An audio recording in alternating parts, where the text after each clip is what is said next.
For the past 2 days in Algeria, weapons have been taking over as fightings resume. Already, over 30 people have been killed. In Algeria, the parliament will soon gather in order to formalize the vacancy of power after Bouteflika's resignation. Stay tuned for more details in this newscast. It has been very hectic this week in Algeria, where the parliament will have to gather in less than 24 hours in order to formalize the vacancy of power following Bouteflika's resignation and at the same time appoint an acting president. According to the Algerian constitution, this post should be handled by the president of the nation's council. The popular pressure has already managed to drive out the Algerian hero. Protesters will not find it difficult to do the same with Abdelkader Ben Salah, who is not the right person for the job, according to the Algerian constitution. Protesters may return to the street as they strongly believe in a complete change of the whole system. According to many observers of the political environment, the president of the nation's council should resign for the Algerian Senate to elect another one from among its members in order to handle the transition period and organize the presidential elections under 90 days. Despite the urgent call for a 2-hour humanitarian truce in the southern suburbs of Tripoli to allow the evacuation of wounded and civilians initiated by the UN mission in Libya, things are getting tougher between Marshal Khalifa Haftar's forces that keep marching towards Tripoli, willing to conquer the capital, and their rivals, galvanized by reinforcements and promising a generalized counteroffensive.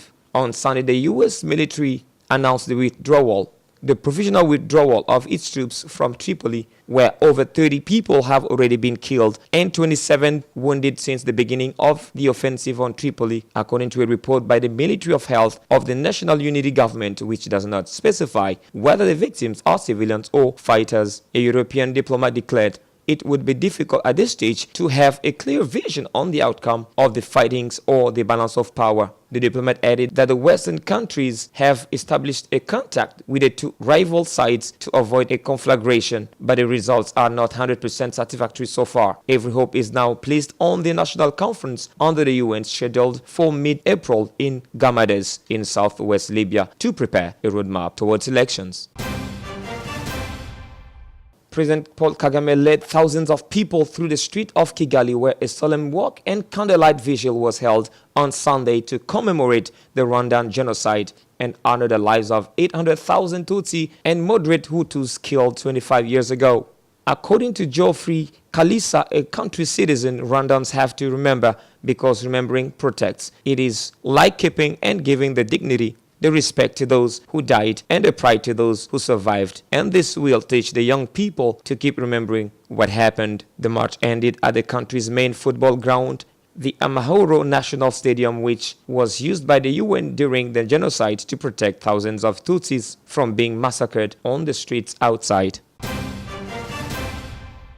Nissan management was quick to remove Carlos Ghosn from office just after his arrest on November 19 following the approval by the shareholders entitled to do so. The General Assembly lasted 3 hours of time, opened on the regrets by the company's chief executive officer Hiroto Saikawa, as well as several minutes of apology from the entire team, according to Japanese tradition. Hiroto Saikawa said that the events that have occurred since November have been critical for Nissan, and the extraordinary General Assembly was intended to draw a line on this episode and take another step in Nissan's governance reform. Hiroto Saikawa also acknowledged serious governance problems and fear of employees who dared not oppose Carlos Ghosn and promised to hand things over once he has got the company back on track.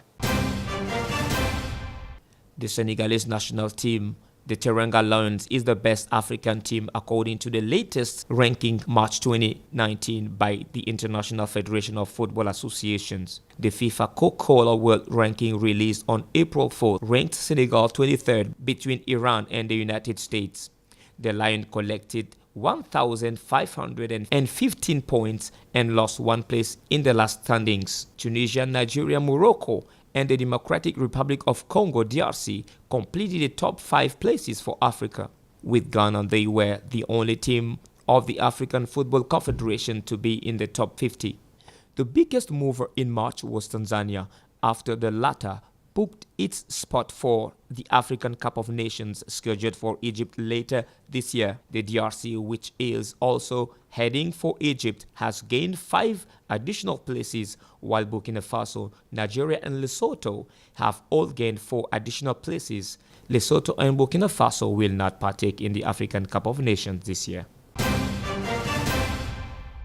In Algeria, the parliament will soon gather in order to formalize the vacancy of power after Bouteflika's resignation. Stay tuned for more details in this newscast. For the past 2 days in Algeria, weapons have been taking over as fightings resume. Already, over 30 people have been killed